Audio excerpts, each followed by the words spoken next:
billionaire had everything: wealth, power, respect, in a mansion that stood as a symbol of his hard work. But in one single night, he lost it all. The story begins with Mr. Raymond Carter, a self-made billionaire who had built an empire from nothing. His mansion was more than just bricks and marble. It was his pride, the living memory of his struggles, sacrifice, and victories. Every corner of that home reflected his journey from poverty to power. One evening, as the sun dipped into the horizon, Raymond returned home only to find strangers standing at his gates. Men in black suits, armed with arrogance and cruelty, had taken over his property. Their leader, a cold-eyed gangster named Victor, smirked at the billionaire. With just one look, Raymond realized his nightmare had begun. He tried to step aside, but the guards pushed him back. "This isn't your house anymore," Victor hissed. Papers were waved in his face, fake documents declaring ownership. In that chilling moment, Raymond, the man who owned towers and companies, stood helpless at the gates of his own mansion. Neighbors whispered in fear, shocked to see the untouchable billionaire powerless. His family, frightened and trembling, was escorted out of the mansion with nothing but a few belongings. Raymond's heart shattered as he watched his wife cry and his children cling to her hands, terrified. The once mighty man stood on the sidewalk, staring at the mansion he had poured his soul into. The walls that once echoed with laughter now echoed with the voices of strangers.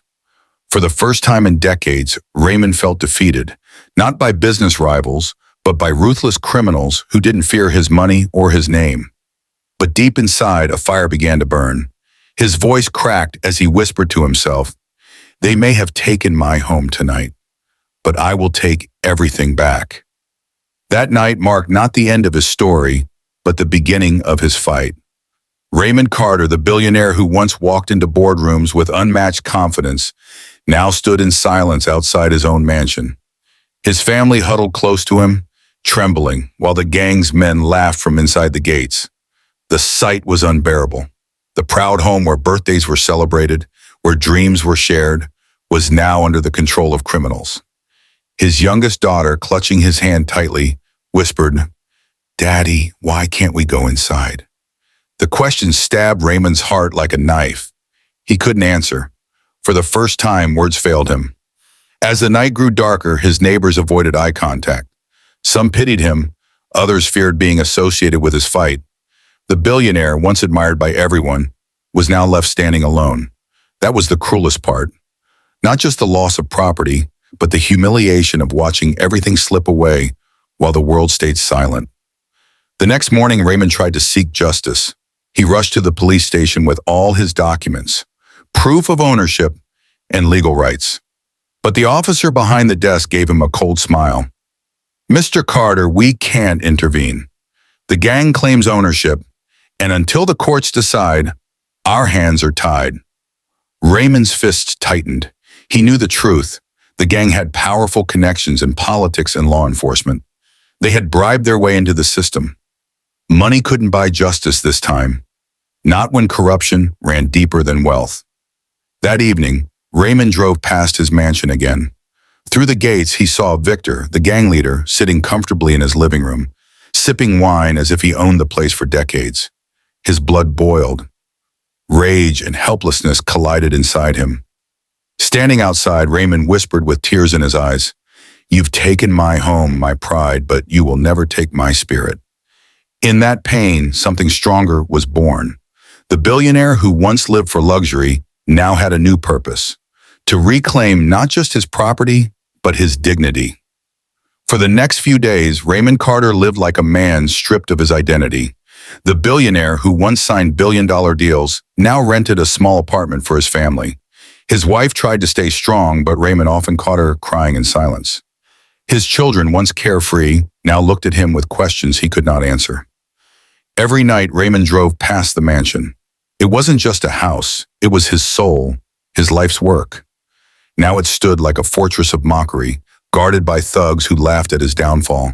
Each glance tore him apart, leaving him with sleepless nights in a hollow chest. But in his pain, Raymond began to see clearly. The system was corrupted, the police wouldn't help. The courts were bought. If he wanted his home back, he couldn't rely on others. He had to fight his own battle. One night, while staring at the city lights from his apartment window, he made a vow. They think they've broken me. They think money and power make them invincible. But I have something stronger. My will. I will rise again, and I will take back everything they stole from me. The next morning, Raymond started his plan. He called trusted allies, men who had stood by him in business and life, loyal employees, old friends, and even a few retired officers who respected him. Quietly, he began building his own network. He researched Victor, the gang leader, learning about his illegal businesses, his weak points, and the people he feared. Piece by piece, he mapped out their empire. Raymond realized this was no longer just about property. It was about showing that criminals could not destroy a man's spirit. At night, when his family slept, Raymond stayed awake, drawing strategies, making calls, and fueling his fire. His wife once asked, "Do you really think you can fight them?" Raymond looked her in the eyes and answered firmly, "Not think, I know." The billionaire who once fought for profits was now preparing for the greatest battle of his life. Raymond Carter knew he couldn't storm into his mansion with force. It would be suicide. He needed to be smart. His first step was not revenge, but information. Knowledge was power, and he was determined to use it wisely. Late at night, Raymond's allies began watching the mansion. They studied the guards, the routines, the deliveries that came in and out. Every detail mattered. Raymond wanted to know when Victor was inside, who visited him, and where the gang's weaknesses lay. After days of surveillance, a crack appeared. One of Victor's men often sneaked out late at night, heading to a hidden warehouse at the city's edge. That warehouse, Raymond discovered, wasn't just a storage place. It was the heart of Victor's dirty operations. Weapons, drugs, and money flowed through there. Raymond's heart pounded. He had just found the first thread to unravel Victor's empire. Instead of going straight to the authorities, he used his private connections, an honest journalist who owed him a favor, and a retired detective who still hated corruption. Together, they started documenting every illegal move happening inside that warehouse. Photos, videos, and testimonies slowly piled up like weapons in Raymond's arsenal. One evening, as he looked at the growing evidence, Raymond whispered to himself, "You took my house, Victor, but now I'm taking away your empire piece by piece." It was only the beginning, but Raymond knew one thing. His first move had shaken Victor's world without him even realizing it yet. Victor was no fool. When shipments began to vanish and whispers of his secret warehouse started spreading, he knew someone was moving against him. And it didn't take long before he realized who it was. "Raymond Carter," Victor growled, slamming his fist on the table. "The man wants to play hero." That very night, Victor sent a chilling message. Raymond's car, parked outside his apartment, was set ablaze. The flames lit up the night sky as his children screamed in terror.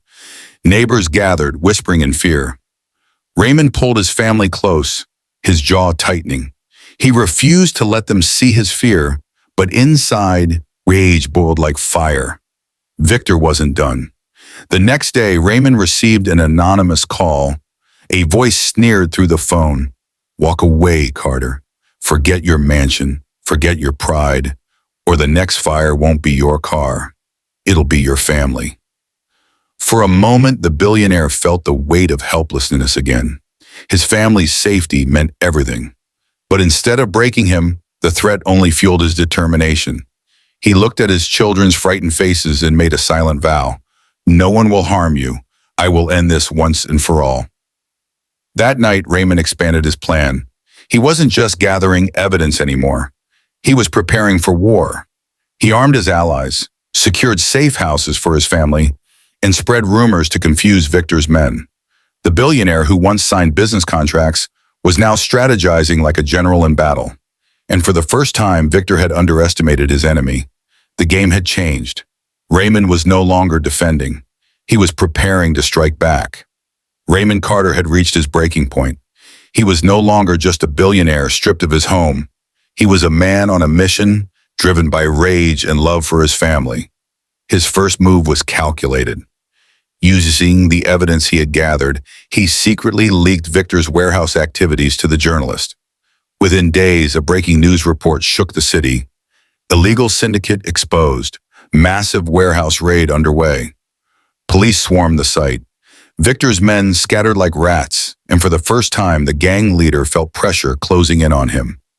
Millions in illegal goods were seized, and Victor's name appeared in every headline. But Raymond didn't stop there. He had hired cyber experts, loyal employees from his old company, to hack into Victor's financial network. Quietly, they drained his accounts, freezing assets and redirecting funds into international investigations. Victor's empire was crumbling, and his pride burned hotter than the flames he once used to intimidate Raymond. One evening, as Raymond stood in the shadows near his old mansion, he watched Victor's men argue at the gates. Their once tight operation now looked chaotic, unorganized. He smiled for the first time in weeks. His plan was working, but victory wasn't without risk. Raymond knew the more he attacked, the more dangerous Victor would become. His allies warned him, "You've cornered a wolf. Be ready for his teeth." Raymond only nodded, his eyes cold with resolve.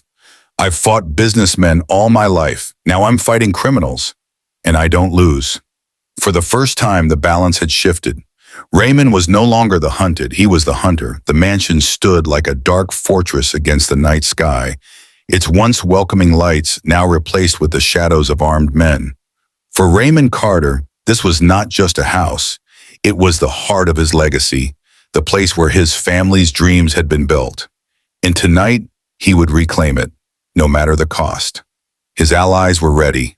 Former employees, loyal friends, and even law enforcement officers who believed in justice had joined forces.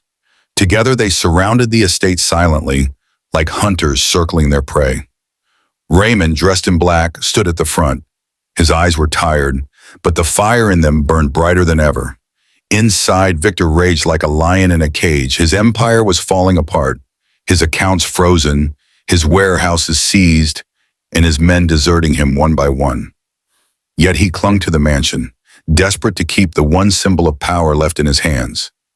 Suddenly, the gates burst open. Raymond and his team stormed in, overwhelming Victor's guards with precision. Shouts echoed across the courtyard, followed by clashes of fists and the metallic sound of weapons dropping. For a moment, it seemed as if chaos had swallowed the night. But Raymond moved forward with unshakable focus. Each step across the marble floors of his stolen home filled him with both pain and strength. Memories rushed back, his children playing in the hall, his wife decorating the dining room, the laughter that once filled these very walls. This wasn't just a fight for property, it was a fight for his life's meaning. Finally, in the grand study, Raymond found Victor. The gang leader stood at the desk where Raymond had once signed million-dollar deals, now holding a gun with trembling hands. "You think you've won?" Victor snarled. "This house is mine now. Your wealth means nothing here." Raymond's voice was steady, calm, but full of power. "You built your empire on fear and theft. I built mine on hard work, loyalty, and truth. That's why tonight, you lose." Victor lunged forward, firing a shot that narrowly missed.